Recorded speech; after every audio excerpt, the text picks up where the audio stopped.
It is time for an All-Star Week edition of the Terry's Talkin podcast. I'm David Campbell, host, sports manager at cleveland.com, and joining me as he does every week is Mr. Terry Pluto, award-winning columnist from the Plain Dealer and cleveland.com. How you doing, Terry? I am well, David.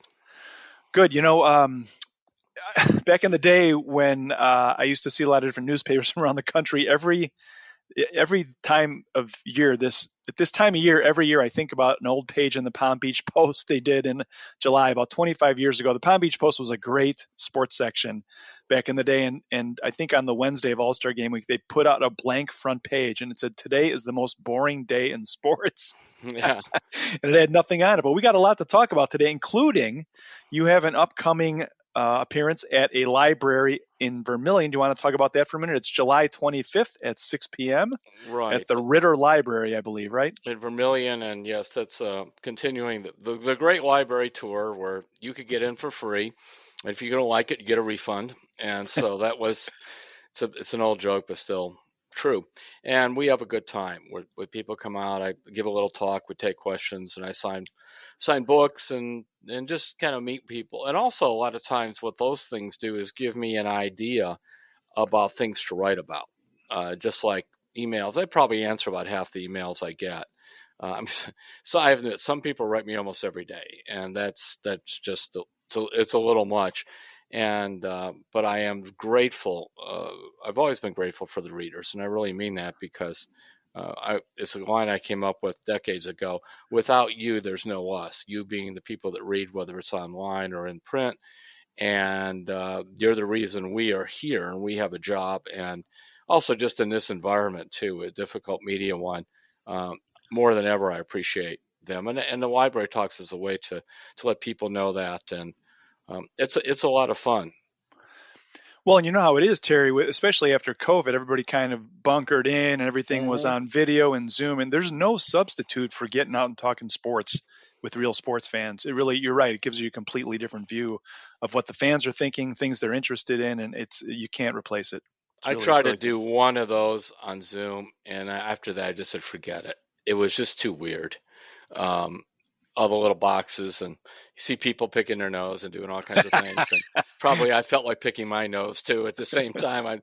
It just was too strange because we do build off of the audience, and my friends that are especially all preachers and pastors and priests, but especially those in the inner city talk about kind of the exchange back and forth. If you listen to some African American churches, it's almost a cadence. Like my pastor once in a while, Bishop Joey Johnson, say, "Stop me when I'm lying," and that makes people laugh. Or he tries to make an important point and stares, and he'll say, "I'm searching for an amen out there. Is anybody there?" And it's just a lot of fun, and that has some of that in the when I do the library talks, just kind of like, is that subject going? Are we on to anything? And then suddenly, I would say, just like the Holy Spirit, where it leads in a whole other direction. So these are fun. Come on out. You can't go wrong because you don't have to pay. All right. And again, it's July 25th at 6 p.m. in Vermillion at the Ritter Library. So, all right, Terry, going back to the blank page story, we got a lot to talk about, even though it's kind of a slow sports week. We can get into the Guardians here. The Cavs had summer league going on. Browns training camp. Boy, it's coming up a week from Saturday, which is hard to believe. And then we got some interesting book fodder at the end. So why don't we start with the Guardians? 45-45. They're in first place by half a game over the Twins. And this is a good time to take inventory. Terry, the Guardians at the break, how you feeling about them, and kind of what do you see coming up? I feel about how they've been playing. It's like I can't quite figure out what's going on. I mean, they're not terrible. They're certainly not good. It's almost like they refuse to get really hot to take it over. And just when it looks like the bottom's going to fall out, the foundation that they have, and they have a good foundation, holds. And then they start to come back up again. And this, you're looking at, so they've played 90 games, which means you have 72 left. They're not going to come in with 92 wins anymore. I don't believe that, be it because of you're going to have Logan Allen in the rotation. So you'll have three starting rookie pitchers, Allen, Tanner Bybee, and Gavin Williams, and a rookie catcher. As I asked Terry Francona about that over the weekend, and he just said, That is a big ask. And he still meant they could win the division, but just how they're trying to do it this year. And I think none of the three rookie pitchers, I believe Logan Allen threw 132 innings and Bybee threw like 123 and Williams, they basically all threw around 120, 130 innings last year. And they pitched a lot in college. They didn't throw that many. So that's going to be the big thing. And of course, with the eye on what's going to happen to Bieber. But David, what do you think is going on with Bieber? This is really strange to me. Well, why don't we get into that, Terry? You've been talking about this for a couple of weeks and writing about it. We actually got a question from a listener about this. This is from Tom Hearn from Lexington, Kentucky, by way of Chagrin Falls. And he says, "Hi, Terry. I enjoy your columns and the podcast. I read and listen to all of them. Thanks for that. We appreciate it, Tom. My question is this. It appears that Shane Bieber has something wrong with him. This is the second game in a row where he pitched 4 innings like the old Shane. When he reaches the fifth, he suddenly looks lost. Yesterday, he could only get 2 outs while he allowed 4 runs. You mentioned his agent was looking to make a big score with him in free agency. I don't see any team paying a large amount of money for him at the moment. Also, who would trade for him right now? I believe the Guardians should have traded him in the spring. I'm afraid they have missed their opportunity. What do you think?" Thanks for that email, Tom. A lot there to unpack, Terry. What do you think? Well, as for trading him to swing, how about trying to finish the sentence? As for trading them in the spring, I would have had a hard time trading a guy just through 200 innings and ERA at 2.98 and look strong all year. I won the division. I'm talking about as in running the Indian or the Guardians. I won the division. I got this ace pitcher, and I think I could win it again. I would have a tough time with 2 years to go. Now, you tell me come July that his ERA is climbing up towards 4, and especially I think his last 7 starts now, or when the ERA in that period is like 5. Of course, you wish you would have done it back then. Now, that said, David, do you think anybody wants him? I don't know, Terry. I mean, the more time that goes along, and if you're a GM in the major leagues, you know how good the Guardians are at timing this stuff, right? And you look at the mileage and the wear that's on that arm already. I mean, you mentioned 200 innings. It was 200 innings exactly Mm-hmm. last season. He's already got 117 this season. In 2021 he pitched 96, and even in the COVID year 77. And then you go back to 2019, 214 innings. Mm-hmm. 2018, 114. It's like he's getting up to where he's going to be close to 200, 400, 800 innings. It's a lot, and the stamina, fans are seeing it. I think the team is seeing it, and the people who are going to be trading with the Guardians are seeing it. Like, he just doesn't have his best stuff after 2 times through the order, right? He was one of the best I'd seen, and I got this from Carl Wills, the pitching coach, a while ago, at fixing himself in the middle of an inning. He would get into trouble, and I've seen other veteran pitchers do it. Earl Hershiser would do it, Dennis Martinez, um, Kluber, when the good ones are able to do that, and they'll minimize the damage. But now it's like he turns into batting practice. And so it's odd. The velocity's not down. In fact, the last time I looked, it was like 91.5, where it was like last year, 91.3. So it's not velocity. Something else is going on. I don't think lately his breaking ball has been as good. That sharp, whether you want to call it a knuckle curve or the thing that goes straight down, in terms of getting hitters to be enticed by it. And now, is that the problem? I'm not good enough to know, but the inability to pitch out of trouble is is alarming, because a lot of times you go out there, say for the 6th or 7th, and he knew that this was probably his last inning, and he was just pushed really hard to get through it. And now I'm sure mentally he's trying to do the same thing, but it's just not happening. So I do think, nonetheless, that starting pitching is such a prized commodity, and he does have such a strong track record. If you're a contending team, and there's a lot of them out there, you could easily talk yourself into Bieber. Of course, I would immediately demand to see all the physical stuff, but I still think there's a market for him, but clearly not what there would have been in spring training. Well, and the other thing I was going to mention, Terry, you know how quickly things can change, and the Guardians coming into the break have instead of they've bumped him back Mm-hmm. even further from where he would have been coming out of the break in terms of his spot in the rotation, just to give him some shutdown time. And maybe that's just what he needs, It is could just be. like a nice week off to recharge, let the arm get get a little bit of energy back in it, and to if he wants to mess with his mechanics a little bit. I remember you talked to him in spring training about all this. When something doesn't feel right to him, you're right, it just cycles around in his brain, and he's like, Mm-hmm. I got to tweak this, I got to tweak this. He is a tactician, and this might be a good time for him not only just to get some rest, but also to kind of fix any mechanical things that he might be feeling. Yeah, So or he's overthinking it too. That's another thing. I'm, I can't see into his head. I do believe, though, David. Um, Oftentimes, when a player goes through something like this, where um, free agency is approaching a trade, they tend to react either really well or really poorly. I mean, they tend to grab it and go, go for the dollars, go for the gusto, or they becomes an added burden on them. And so we're seeing right now for Shane, he seems to be just struggling with that. I mean, the I thing think you're is right. that I think you're right. you go through, he's making $9 million. I'm just that's one of those things there where if you're a player, if you could get yourself to that point, say, wait a minute, I'm making $9 million. Just relax. Whatever I get, I'm already set. That doesn't mean you take your contract. It's up to a player. Do you want to be like Jose and take a team friendly contract and stay where you are, where you're comfortable? Or do you want to be like a lot of other players, Lindor and many others? I want a bigger market. I want to go for what I can get. And a lot of times the type of agent you hire and your discussions with him will lead you in one direction or the other because you pick them.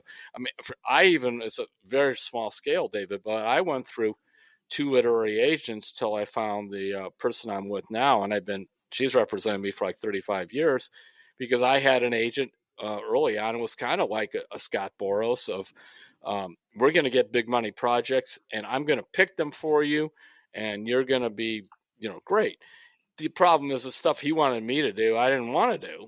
And because I really was sort of more of a parochial local writer, whereas now the agent I have is kind of like Jose's agent. We talk about what I'm going to do, and then I tell her, go sit down, make the best deal you can. I hear you were a tough negotiator in arbitration, Terry, back in the Yeah. day when your arbitration came up. You used to hold out. You wouldn't write Yeah, anymore, and so really. Yeah, I'm not. Yeah, paid by the word. But the only reason I mention that is not there. It's just that it's only a glimpse of that world, but I was there. And you do make choices. You really do. And so then sometimes the burden you make, I remember taking one project a long time ago simply for the money, and it was awful. And it taught me something, but it was an awful thing to do. And I realized I didn't, all the wrong reasons. So hopefully Shane will take some deep breaths, as you said, look at whatever video, and maybe his arm is just tired and he just need a little time off, and he'll end up pitching well. They do need him to pitch well regardless of whether they trade him or not. definitely. And real quick before we move on, Terry, like we think of these guys and they're making 9 million or whatever, but they're people, and Yes. not knowing where you're going to be playing, if it's going to be a contender. Oh my God, am I going to have to move? Hmm. Like if you have friends and girlfriends and whatever else you have going on, that all the uncertainty of all that is not easy on anybody, regardless of how much money you're making. So And we'll also, see. We'll see. they beat themselves up, especially something like Shane when he's not pitching well. He really does. Um, Well, we'll see where we're at in a couple of weeks. There might be a different Shane Bieber on the mound, or there might be the same one, and we'll see what the trade value is if they decide to make the move. So, Terry, we should probably, I think we want to look at some things that are going to be different in the second half, hmm quote unquote, of the season, and the Nailers, uh, with Bo being pretty much the full time catcher back there. What do you think of the Naylor brothers so far, and what are you expecting from them in the second half of the season?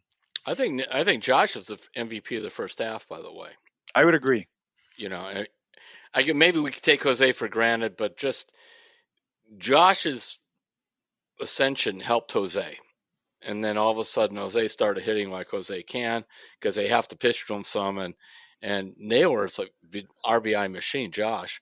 And as for Bo, I'm intrigued. I've been intrigued from when I saw him in spring training a while ago. He's an athletic catcher, and at least now you just don't have this grim feeling like when Zanino was there. I've been really. You asked me, I think, twice over the last Mm-hmm. few weeks what I thought of his defensive ability. I keep thinking about Evan Mobley and Yeah. the fundamental way he plays the game and the footwork, and even for a guy who's in his rookie year. I mean, Bo Naylor, that relay. I mean, we had a story that Paul Hoynes wrote over the weekend. Terry Francona, he never answers when you ask him, like, "Oh, was that the best this, that, or the other you've ever seen?" But there was that relay on Saturday night that went from Miles Straw to Andres Jimenez down to Bo Naylor, and Bo Naylor positioned himself perfectly on that play out in front of the plate so he wouldn't get called on the stupid blocking the plate stuff, and had a beautiful sweep tag. And I'm like, wow, this guy's a rookie. And look at where he was. He was ready for the ball. He caught it on a short hop. And aside from blocking pitches, like those are little things, I think you're right, Terry, that make a team confident in who's back there every night defensively. And he's not striking out 40% of the time. I mean, when Zanito was going up there, it was just so hard to watch because he had a good first 2 weeks, and then that was it. Whereas now, I think we could say um, Bode had a tough first couple weeks, but there's a lot more coming. And so, all right, they're going to try to do it the hard way with a bunch of rookies in a rotation, a rookie catcher. But it just seems like the Guardians are always trying to do it the hard way anyway. This is always something or other that's a challenge for them. Um, I'm excited to see what happens with them, and I think he's going to hit. Maybe not this year as much, but at some points because he hit 25 home runs and like 500 at bats at AAA over 2 years. So something to see how that develops in the second half in terms of things that are going to be different than the first half and maybe help them push out ahead of 500. That might be one if Bo Naylor starts putting it together. But before we move on from the Nailers, Terry, I did want to mention Miles Naylor got drafted 39th by the A's this week. And this isn't like the right comparison yet, but I mean, getting the Naylor family, having one person in your family make the major leagues is like an amazingly tough thing.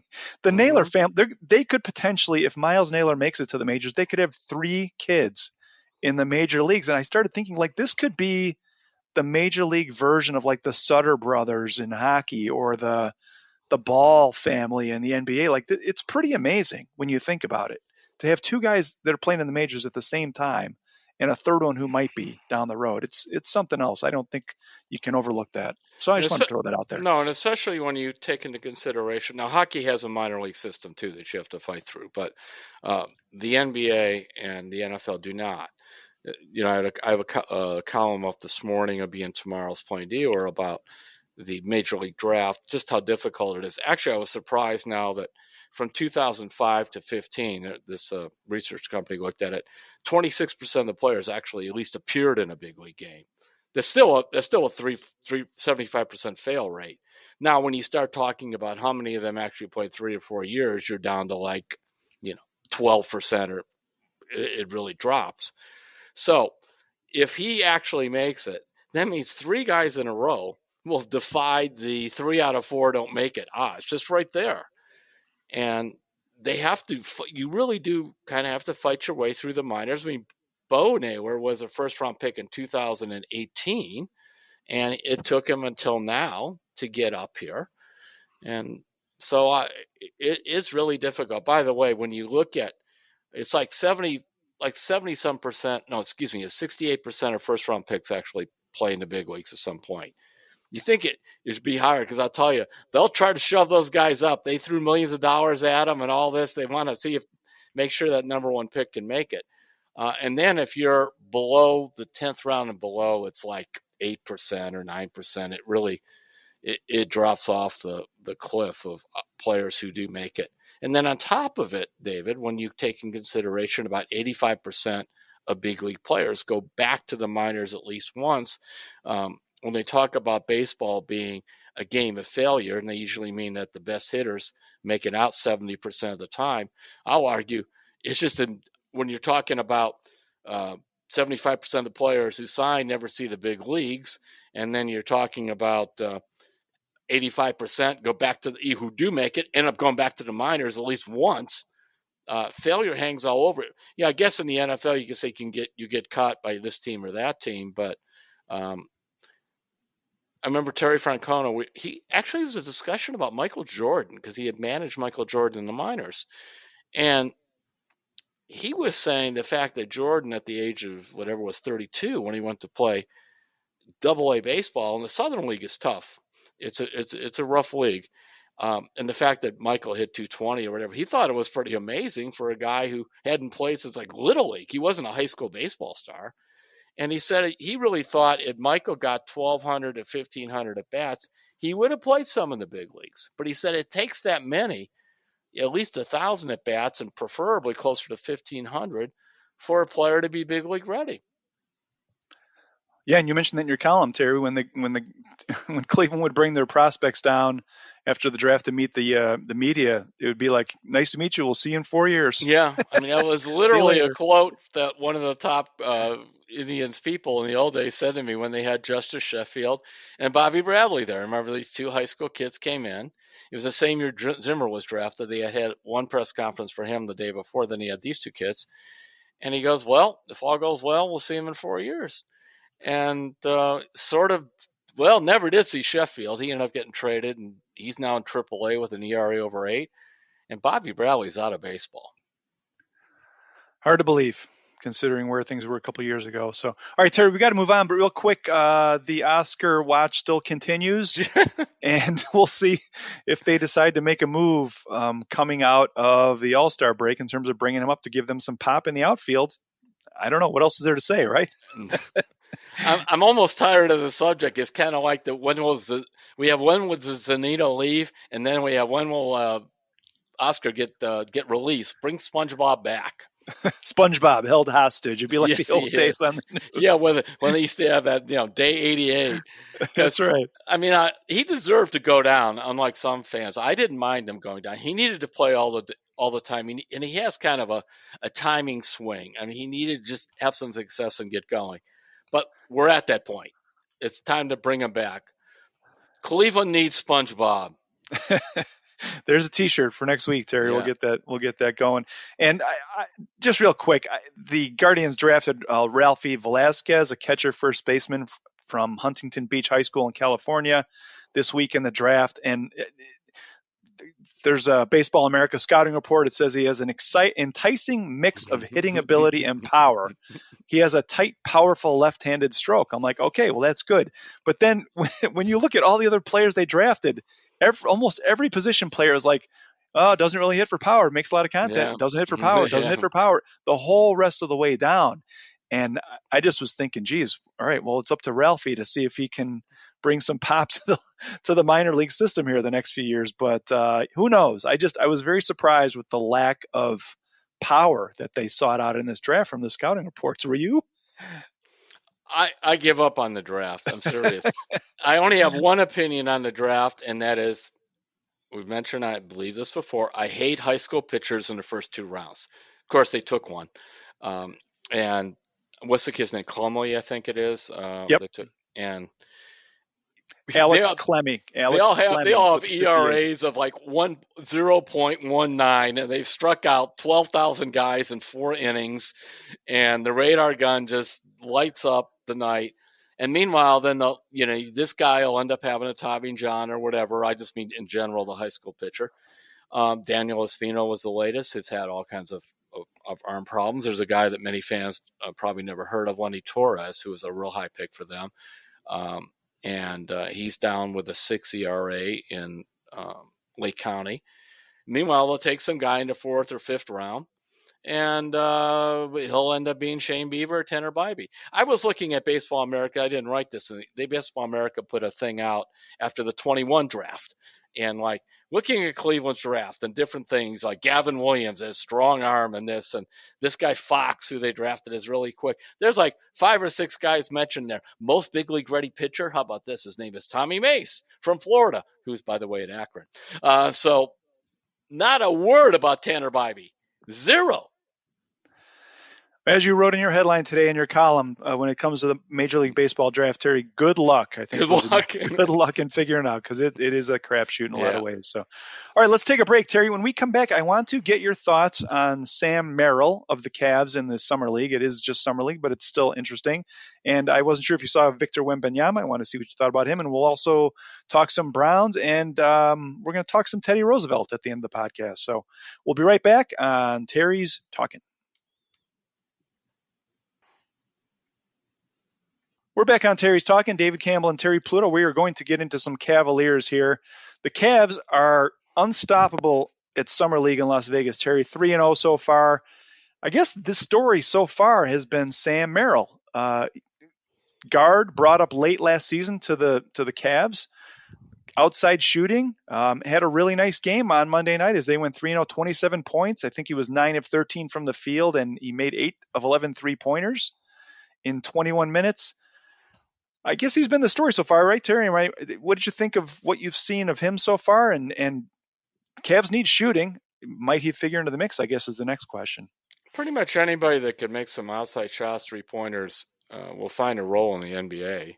I mean, Max Strus, who's now worth $63 million, was undrafted out of DePaul, and then he was picked up by the Celtics and cut. He was picked up by the Bulls, played in a few games, and was cut. He then went to Miami and kind of languored, sort of did some G League stuff and all that before, establishing himself there. Why? Because he played hard and made 3-pointers. That's what he did. Sam Merrill can do the same. Danny Green was a player that the Cavs drafted actually in the second round out of North Carolina. Had him for a couple of years, let him go. He went to somewhere, and then he went to San Antonio, and he bounced back and forth with the G League with them. And then the next thing you know, his shooting in that, he developed some other stuff. He played like 15 years. So NBA that's champion during and the that NBA time. title, yes. Yep. And he was here. Unfortunately, that ACL in his knee was not healed. So whether you're talking about Sam Merrill or the Cavs are hoping Emoni Bates can develop into a 3-point shooter. Whoever that person is can find a role, but he's also got to be at least reasonably athletic and do something besides just stand there and make stationary threes. And Merrill, I thought, has a little bit of athleticism, so it's intriguing. They need anybody off the bench that could score because I think their bench scoring ranked 27th or something in the NBA. It was not good. And then speaking of Emoni Bates, their number 49 overall pick. Would you think of what do you have early impressions on him so far? Well, his first game, he must have still thought he was in high school or something. He jacked up 13 threes, and the nervousness came out. The last game, he played far more solid. He's a streak shooter. I'm trying to kind of put my preconceived notions behind me because I was against it. I just thought he was kind of a AAU prep creation. It is a weird looking shot that he has, but of course the question is, does it go in or not? Now the nice thing is if he could keep developing that, and he does have some athleticism. He's not super athletic, but he has some, and he could be very valuable if he would just be that kind of stretch four guy to make long shots and grab some rebounds. So it's up to him. I'll tell you this: they want him to make it. They're invested in him, and so the opportunities there. The player that I've liked, and I liked from starting when I saw him at the end of last season, is Isaiah Mobley, because he's got a real chance to have a role because he's about 6'9". He's strong. He knows the Mobley family knows how to play position defense, and his 3-point shooting is not bad. So let's see, because they're looking for another big guy. They brought in what's this guy Jones that they brought in, but he's a marginal big man. They probably would like to have him and have somebody else who's better too.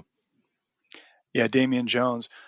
Terry, it's hard. I mean, you got to cut these guys some slack. I mean, Victor Wembanyama, he went out there in his first summer Yeah, league game, and afterward they asked him what he thought, and he's like, "I had no idea what I was doing out there."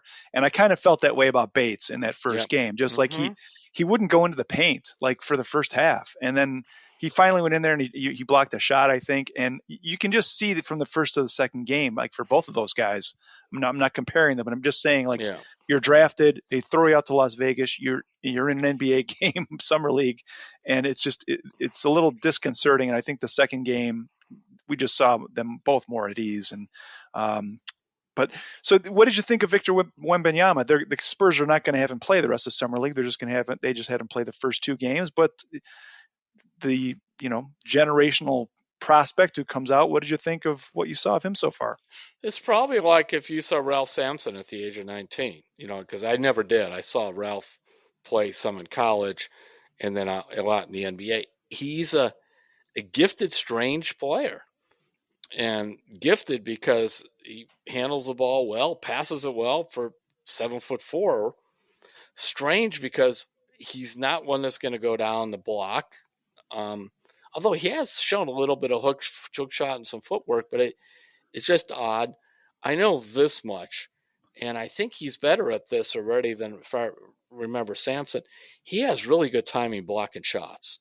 That 8-foot wingspan surprises players, and I saw it in the NBA. Whether you're talking about Mark Eaton or Manute Bol, these really tall guys, they these players would challenge him or just think he really wouldn't get it. But it's kind of a law of height. When your wingspan is 8 feet, um, you can really get to a lot of balls. And I mean, he's blocking. He's been blocking over the last couple of years step back jumpers, yeah, and guys are like, "How did he block that? It was a step back. I deliberately stepped back to avoid him, and he still gets there." So he's learned to go straight up most of the time too. That's I've noticed, as opposed to trying to do that. So I'm intrigued.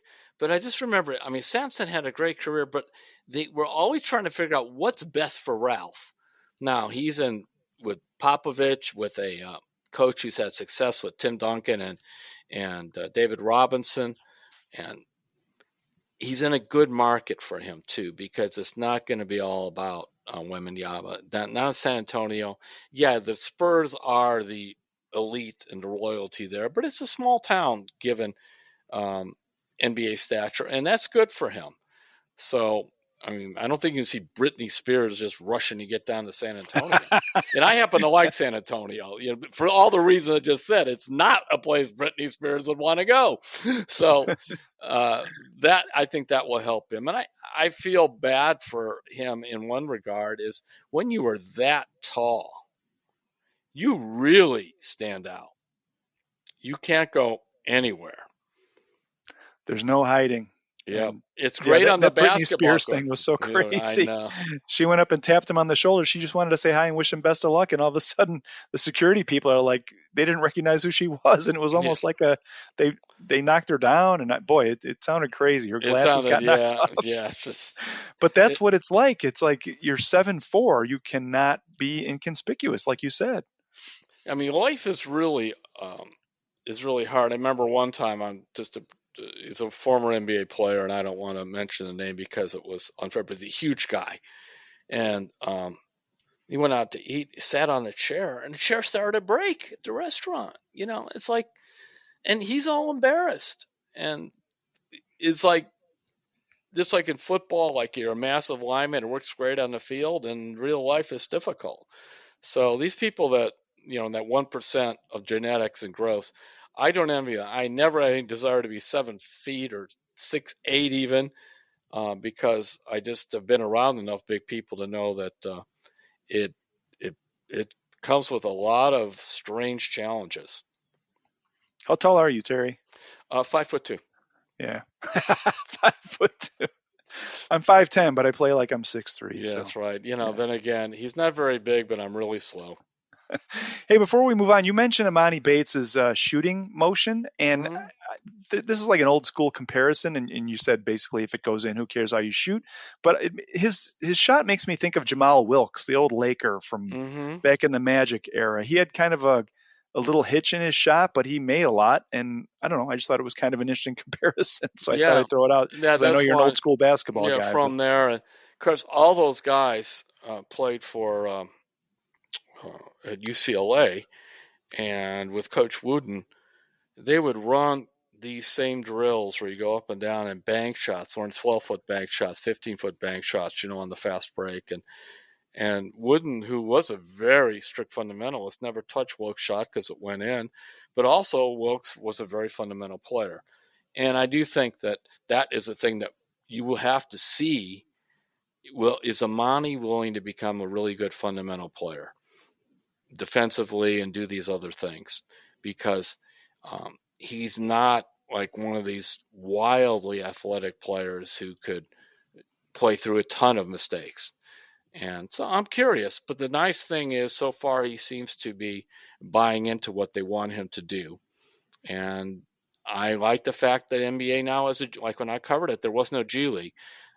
They had a minor league that was kind of a bunch of independent teams. They had teams in Rapid City or whatever, and I forgot what they called it back then. Um, and but there was no real development. Guys went down there to try to score as many points as they could so that some NBA team would pick them up. Totally different now. So, all right. Well, the Cavs will be taking some vacation here as soon as summer league is over, and then we'll be heading into the fall for training camp. And boy, it'll be here before we know it. So, all right, Terry, the Browns open training camp a week from Saturday, and they're going to be starting down at the Greenbrier in West Virginia for the first week. And we thought we'd talk about a reason that you feel good about the Browns going into the training camp and a reason to worry. Do you want to do the reason to feel good first? No, I want you to do it first. Reason to feel good about the Browns. All right. You have talked about this in minicamp throwing against air. Everything I see of Deshaun Watson this offseason, he looks like he is really spinning it, man. Like, even just throwing to one receiver against nobody, the ball looks really good. And I'm not trying to like get Browns fans too excited, but that's a good sign, is having a quarterback who can put the ball where he wants and is spinning it, and it's July. I think that's a reason to feel good, and I think he's going to be much, much, much better going into this season. So what's your reason to feel good? I think they addressed the problems on defense. Not that they're going to have a super defense, but you have an experienced defensive coordinator. They went out and added beef in the middle of the line. Um, Schwartz has had a lot of success with bigger linemen. He clearly had an impact in terms of who they were drafting. And he has got the personality because with Kevin being so concerned about getting Watson right in the offense, you need the coordinator as the head coach of the defense, and I believe he'll fit that role, and I just feel real good about that. I did. Hopefully there'll be a lot fewer blown coverages. I think they'll do better with their linebackers. Another thing about the linebackers, and this is a real test because some of the Browns internally thought that Joe Woods just didn't get the best out of the linebackers, didn't use them right. Not that they were great, but that he didn't maximize it at all. We'll see what Schwartz does with this combination of linebackers and safety. So that's my reason to feel good about it, that the defense shouldn't be as mistake prone as it was in the past. Well, I'm going to build off that, Terry, with why I think Browns fans should worry. And I remember before last season, I was talking to Lance Reisland, who is our film correspondent, and he broke this down at a preseason event we did. He said, look at the way teams are just mashing the ball Mm-hmm. straight at the Browns. They're not running any wide zone. They're just going power straight at them, man-on-man blocking. And that he said this front seven is not built to stop this. And what did we see over and over and over? Teams just running right straight at them.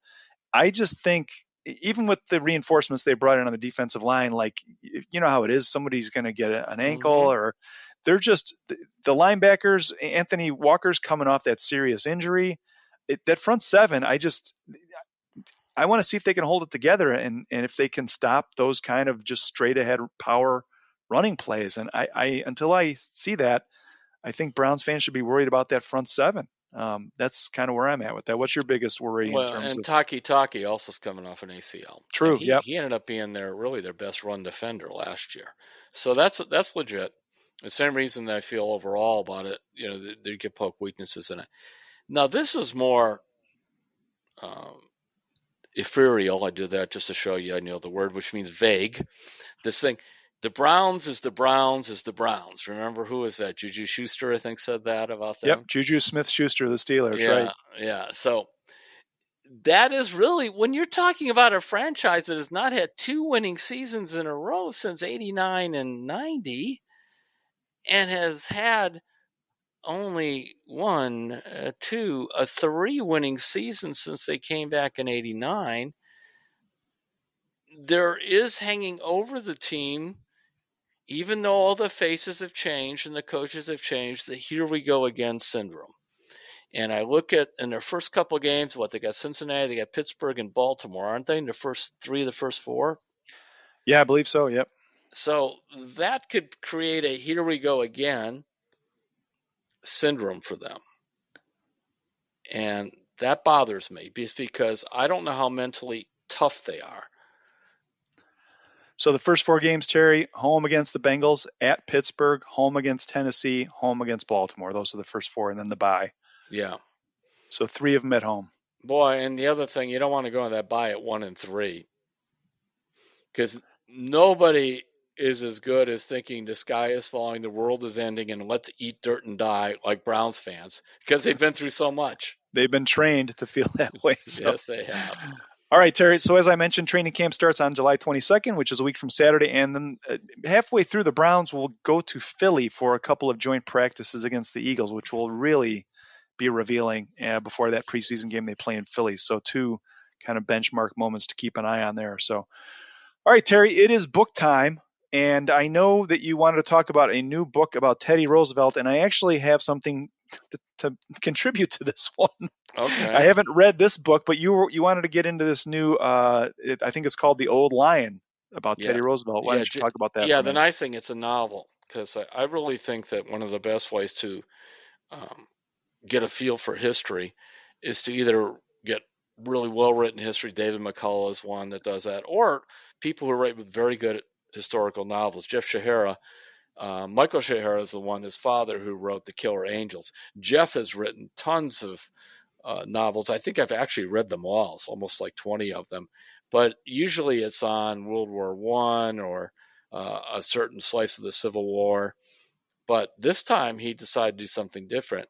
He tried to do a novelistic version of the life of Teddy Roosevelt, and there, it's a remarkable story to me of this kind of young guy from Oyster Bay, New York, with glasses, and he was not very athletic or whatever, and was kind of always trying to prove himself. Whether he went out to the North Dakota Badlands to become a cowboy, and I've hiked part of the Badlands where he was. That's rough country. It's correctly called the Badlands, and it's beautiful and stark and scary all at once. Um, there's a line I wish I had written it is by another novelist named Daniel O'Brien. He's a South Dakota novelist and he's written some historical novels. But O'Brien wrote, when you're in a place like the Badlands, he says, you feel like everybody can see you, only nobody's looking. Because you're wide out, wide open spaces. It's like you just feel like you can see for miles, they can see you for miles, but there's nobody there. And then, of course, Roosevelt also led the infamous charge of San Juan Hill. It's just a fascinating story of a unique character. Now, of course, he'd be politically incorrect and everybody would hate him. But I love the book and it's worth your while. So interestingly enough, Terry, I read several years ago. I got I think it was Theodore Roosevelt, a biography by Henry Pringle, and Okay. I read it right away. And you mentioned how he was kind of frail. He had asthma, if I Mm-hmm. remember. Yep. And you think of Teddy Roosevelt standing on the top of the hill, blustering, pounding his Yeah. chest, and was the tough guy who basically broke down all the monopolies back during his Mm-hmm. time in office. And it started for him as this kind of frail, glasses wearing kid with asthma who was not very strong, but he basically went outside. His parents said, "Get outside and play and get some fresh air for your asthma." And he basically built himself into somebody who was really rugged and robust. Just he would not stop until he became more physically fit and more virile and able to have better stamina. And that, I think, that really informed him as a guy and as a politician, where he wasn't going to back down from these huge, power barons back in the day. Mm-hmm. And it all started. To me, that connection really started because Mother Nature was against him, and he wouldn't take it, and he was gonna impose his will on Mother Nature, and he kind of approached politics the same way. He's just a fascinating guy, and I think he's got to be one of our greatest presidents, without a doubt. I do, but I'm sure there'll be other people cast doubts on everybody right now. I'm trying to like say, don't get me going on our view of history. In fact, on my Gettysburg column, I once started to say so many people have their knowledge of history would not fit into a thimble, but then I realized they wouldn't know what a thimble was, so I didn't use it.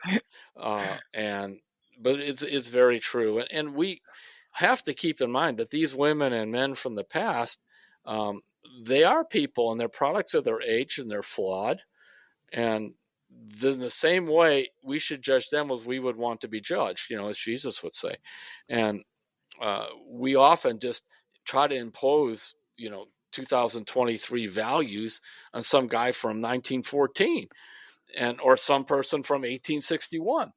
It's just crazy, but pick it up. It's an easy read, and also you'll learn a lot about history. And I think a guy just trying to not just prove himself, but find himself in a way of these different physical things he did was a way of building confidence. And it sounds like a totally different approach than just a straight biography, which makes it even a better Yes, read. So excellent.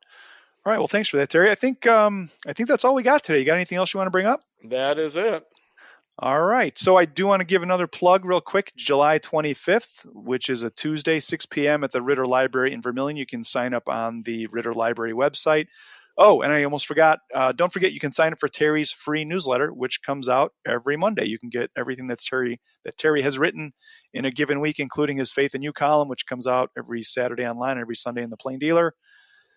And you can sign up for that at cleveland.com/newsletters. Thanks for listening, everybody. We will catch you next week on Terry's Talkin.